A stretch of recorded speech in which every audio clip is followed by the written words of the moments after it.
there's power dynamics that really shouldn't be there, Right. that kind of corrupt the whole system. Yeah. Yeah.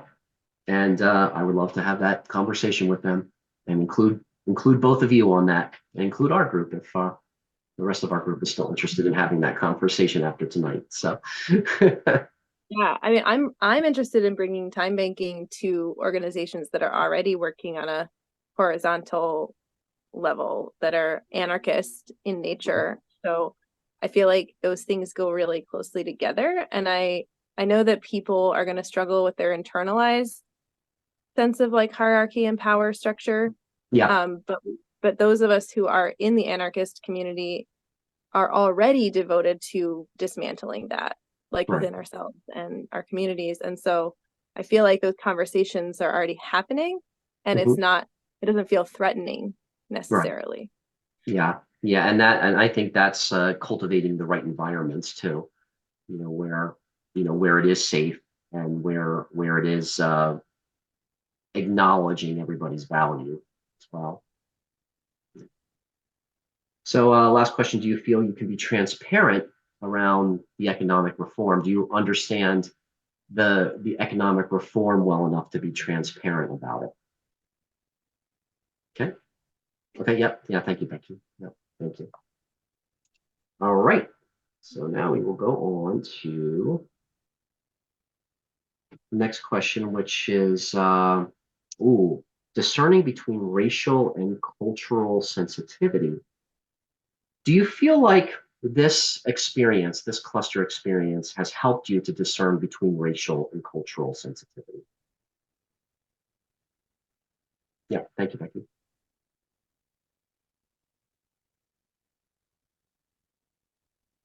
I don't Mhm, I don't know. I don't think that this particular like group has done that for me. I feel like mhm. I've done a lot of that work outside of this or in other Yeah. settings, but um yeah, I and I'm curious like why that question is part of Mhm. our. Yes, I will tell you exactly why it is. Okay. Because I think somebody, I think somebody mentioned cultural sensitivity. It might have actually been me, and Kylie was the one who offered up. We really need to distinguish between what is cultural sensitivity and racial sensitivity. And when she said that, or when they said that, I was like, I need work on that. Then that's why I created that question. Even just now, I used the wrong pronoun, and that's something that I'm very sensitive to. And when Kylia is here, I feel like I'm a big yes on that. So that's why I'm going to say this entire experience has helped call my attention to this. So yeah. So I mean, as opposed to say the living library, not so much, but as this group dynamic has evolved, for me, it has helped me. Just because you have to be sensitive to the different racial presence and cultural presences that are here in the proverbial room, Mhm. the Zoom room. That makes sense to me. And I just wanted to say that Kylia uses she, Okay. maybe she they now, but she is okay. Um, Okay. at the moment. Kylie, I hope you're watching. Yeah. Very good. Very good. Okay, so as far as discerning between, and again, to answer your question, Ray, I was the one who put that question in there because that's something that I have a sincere desire to understand better. And when Kylia was reflecting on that, I think it was back on our possibility conversation. It may have been our invitation conversation. What Kylia had said was that again, being able to discern between the two. What Kylia had said was there's more of an element of choice when it comes to cultural sensitivity, not so much choice when it comes to racial sensitivity. So that was Kylia's perspective that I heard that really helped me to understand. Okay, so where is there an element of choice, and where does it seem like choice is not a factor?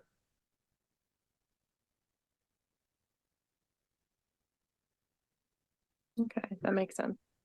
I guess I'll go a maybe on that one. Okay, great. All right. Okay, so yeah. So this one is not really as relevant, but do you feel like using the time banking software, logging your hours, categorizing your volunteer work, do you feel that that helps you to discern between racial and cultural sensitivity? Yeah, thank you. Thank you. Yeah. Okay. Yeah, I have to say so. It's almost like Apple. It's like two different, yeah, two different worlds there. Do you feel like working with other organizations would help you to understand better or discern better between racial and cultural sensitivity? Yeah. I'm gonna have a confident three, a confident yes, or a low yes on that. I'm not completely sure. There's organizations I work with here. I want to work with the Peace Center again, where we kind of get into that, but I feel like again I'm being excluded from a lot of that conversation as well too. So, okay. Do you feel like the economic reform would help yourself or others better understand the difference between cultural and racial sensitivity? Okay, okay, thank you. All right. So those were the 5 questions I really wanted to go through tonight. Um, I'm gonna put it to you too. Do we want to go through the rest of the questions like that, or would you like to respond over email? How are you feeling at this point? Let's Like the Matrix, mhm. you're asking?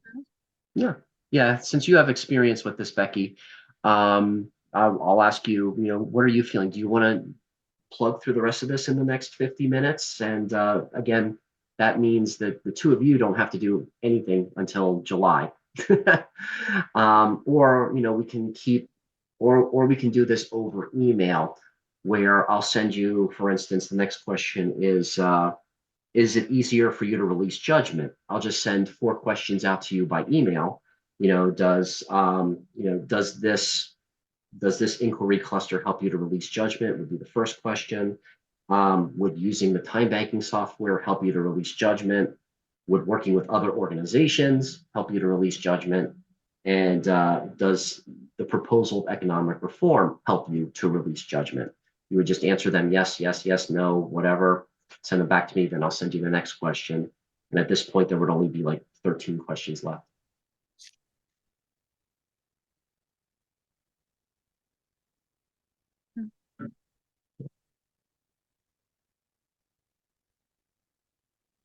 Is it possible to use the Facebook page instead?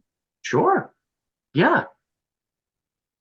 I'll just I'm just wondering because I think the platform, I mean, I don't know how easy it is for it might make it harder on your end to like Mhm. gather the information. Um, but it could be as easy as like, hey, I'm gonna put the questions. Well, you could do like the questions with emojis. That actually doesn't work as well on Facebook. It works more in like Discord and Signal. Um, where people put like you can actually put different emojis on each comment, Mhm. and then you can actually see like how many thumbs downs there are, and you can see who did it, Mhm. Mhm. different platform than Facebook isn't quite, you would have to like look at the comments, so people would have to comment yes, no, or maybe, I Okay. guess. Okay. Yeah. Yeah, I would think it would just be easier to almost just open it up in the comments section, just say yes, no, yes, Mm-hmm. maybe, or whatever. And I might ask the two of you to kind of take the lead on that and show them, what to do, how to respond, because I might also say, look, we did Becky, Ray, and I did a lot of work in the hour that we met. Please review that conversation before answering any of these questions, because now at this point, just with the living library conversation, the 17 or 18 questions there, for me to get caught up, I have to have a one-on-one now with Amy and with Kylia. I'm already going to have one with Nini. I'm expecting that. But that's just, again, a lot of work. And when I go away to Florida, I promised my wife I wouldn't have any more meetings than I needed to have. So it's the kind of thing where I might just ask them to please review this conversation, and before participating, before answering any questions, please review that conversation first, because they're going to have to weigh in on the stuff that we've already done.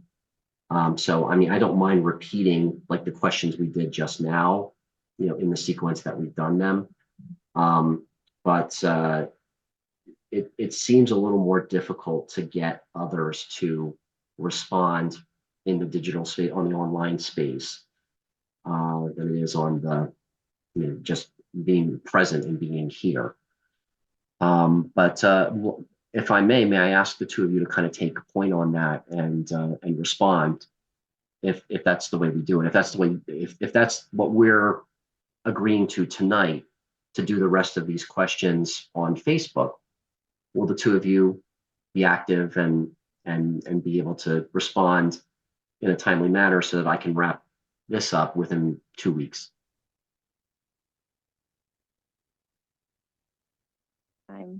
Okay. Okay, great. Okay, so then that's what we'll do.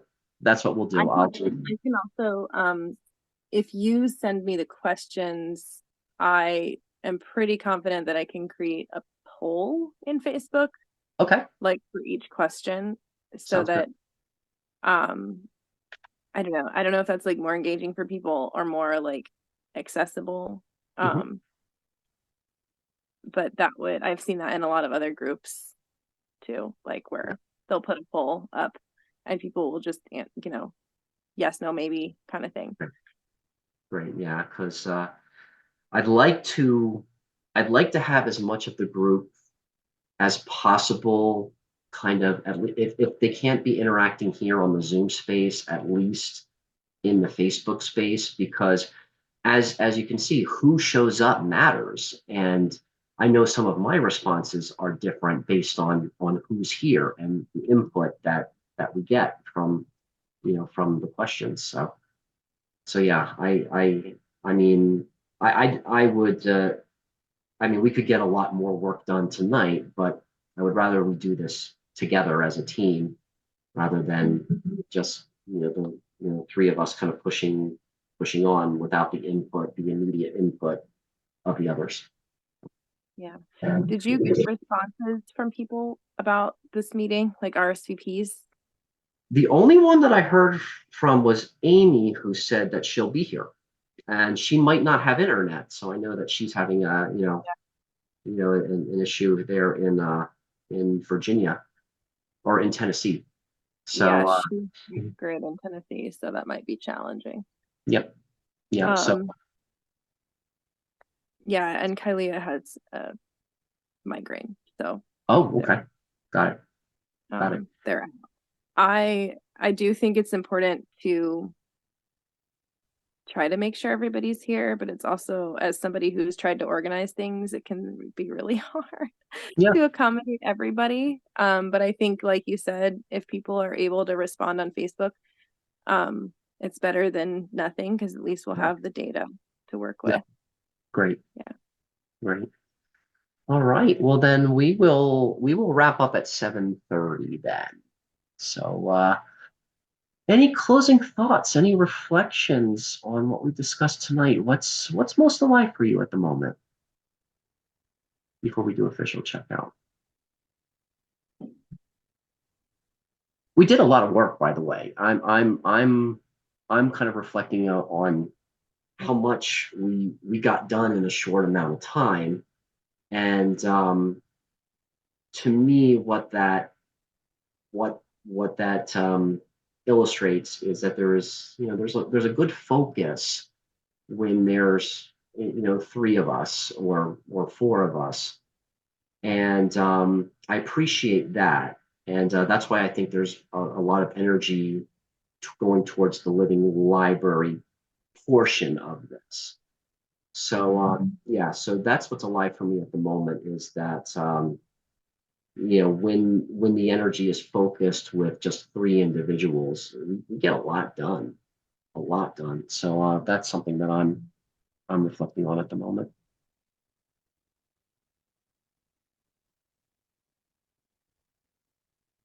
There was something you said, and there was one question you asked, Michael, about time banking and sharing with other organizations that Mhm. just kind of sparked something for me that I want to have maybe a one-on-one with you at some point about Mhm. just like how to kind of teach organizations that are values aligned with time banking but have no idea what it is. That question has come up in other groups that I'm in, activist groups, and Mhm. some of them are kind of like, no, that sounds too much like a system. We don't want that. Mhm. Um, and others are like, well, but like, how would it work? So it's just Mhm. like there's people who are interested in it. I also have a question about like the next round and things. I just have things like percolating in my mind. So Great. I just want to put that out there. I don't want to disrupt you during your Florida trip, but if we could just like figure out a time, that Oh would be yeah, great. yeah, and yeah, I want to keep the meetings, at a minimum, but yeah, we can definitely find some time I would prefer at night. My wife would prefer at night as well too. But yeah, what I'm trying to help people at time banking understand is that there's a lot of resistance when people think it's when you get into a situation where it's about exchanging services right off the bat because there's no trust there yet. Mm-hmm. That's why I really want to start the conversation with the living library concept because you can invest time in each other to build that trust before service even comes into the equation. And what and I'll just say I'm not on the board anymore. Hey guys, please. I need you to go back with mommy, okay? What we've been saying at the one of the things that, and Becky's been a part of some of these conversations as well too, where it feels like where it feels like, you know, it seems like it's a call for almost like free services or free labor. That's where I think there's been a lot of heated conversation between our generation and kind of like the older guard, who just wants people to come and do their gardening, or who just wants them to, do errands, give them a ride and stuff like that. So it feels like we're being exploited. The younger people are being exploited, and I'm trying to direct the conversation in the direction of, well, let's play with the system a little bit just by having conversations, by deepening relationship first, and by following that pattern. Because again, even in the new age community or in the spiritual community, there's all kinds of confusion about what somebody's spiritual gifts are worth. And instead of building relationship, it turns into a judgment. It turns into judgments about somebody's spiritual gifts or their intuition, or whether or not they're really receiving value or not. My whole thing with the time banking conversation is everybody has a value. We just have to invest in each other, to find and appreciate that value. And that's what the living library conversation really helps to establish that. There's also been a lot of concern over legalities as well, because some of the things that have kept the specifically the Phoenixville Time Bank, kind of in a holding pattern, is this fear about legalities. Like, is the time bank responsible if somebody comes and does a service and injures themselves or injures others, or or whatnot? And again, to me, that comes back to why it's important to establish relationship, because if you trust somebody and if you've invested the time in trusting somebody, the legalities shouldn't even be an issue. So that's where my, where my thesis on time banking is falling on deaf ears because nobody wants to invest the time in building a relationship. They just want their lawn mowed or they just want to ride. Yeah. Oh, that's hard. Yeah, yeah, yeah. But yeah, and again, I'll repeat this as well too. What's really alive for me today is when you look at the relationship between time and money and the relationship between extractive and regenerative economies. In the end, what we're talking about is changing the financial system as kind of like as a halfway point towards that moneyless society. Because again, if what costs you or Becky or me $1 per hour for volunteering that we're giving in, on the other end, if that's costing $50,000 an hour, to the, to the, to the new age royalty, if that's costing them $50,000 an hour in lost labor or in lost exploitation, then you start to see a balance, and then people and time are starting to become more valued than what's external or what can be exploited or what is finite. Yeah, yeah. I would love to have a deeper conversation about all this. That's a That's living library conversation. Yeah. Mhm. Mhm. Yeah. Great. How about you, Becky? Anything alive for you at this moment before we check out? Any reflections or any questions? Nope. All right. All right. All right. So we'll just check out first with what did we appreciate about our conversation tonight, and then what are we curious about exploring here in the next couple weeks?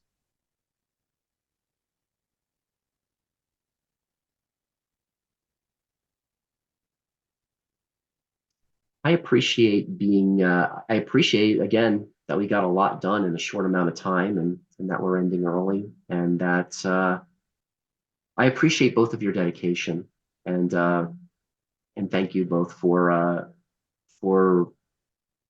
going through this survey, this matrix, even though I know it's sometimes uncomfortable, like where is it going? But thank you both for hanging in there and for participating and for being as present as much as you have been.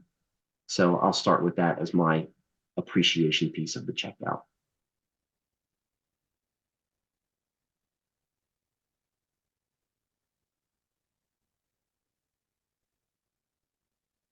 I appreciate your passion and engagement for the topic and what the work that you're doing. And Ray, I appreciate how you articulate your thoughts and share your ideas.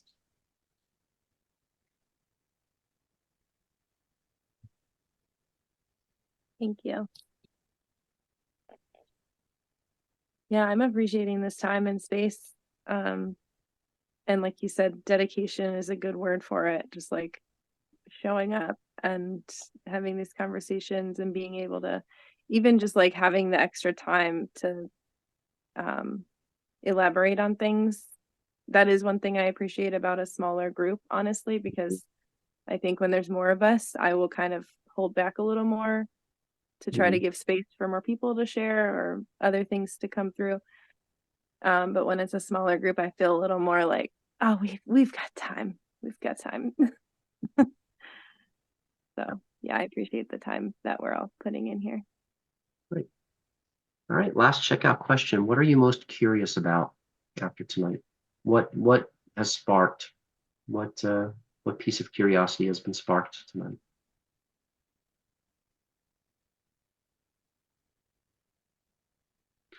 I'm curious to see the ripple effect of just this conversation tonight, because my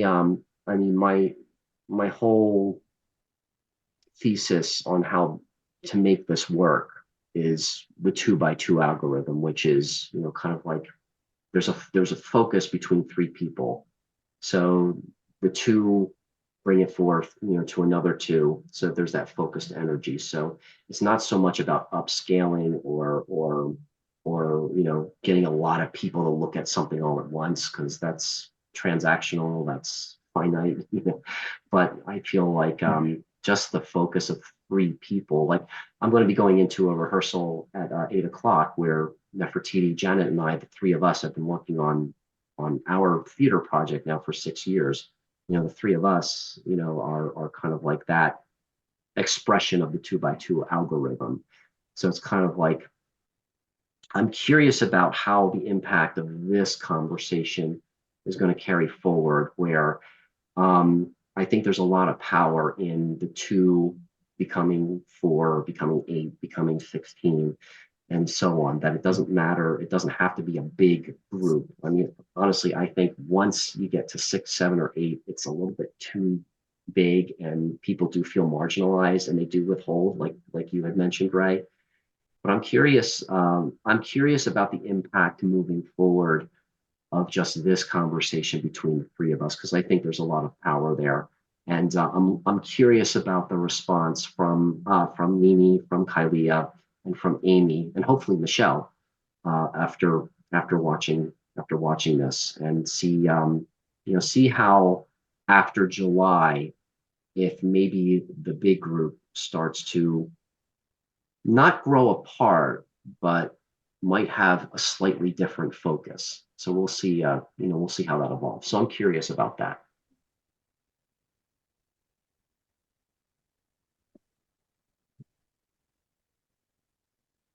I'm curious about whether we could invite some other members if we're getting smaller, if our group gets smaller and some people are not as active, if we could bring more people in for the next cycle.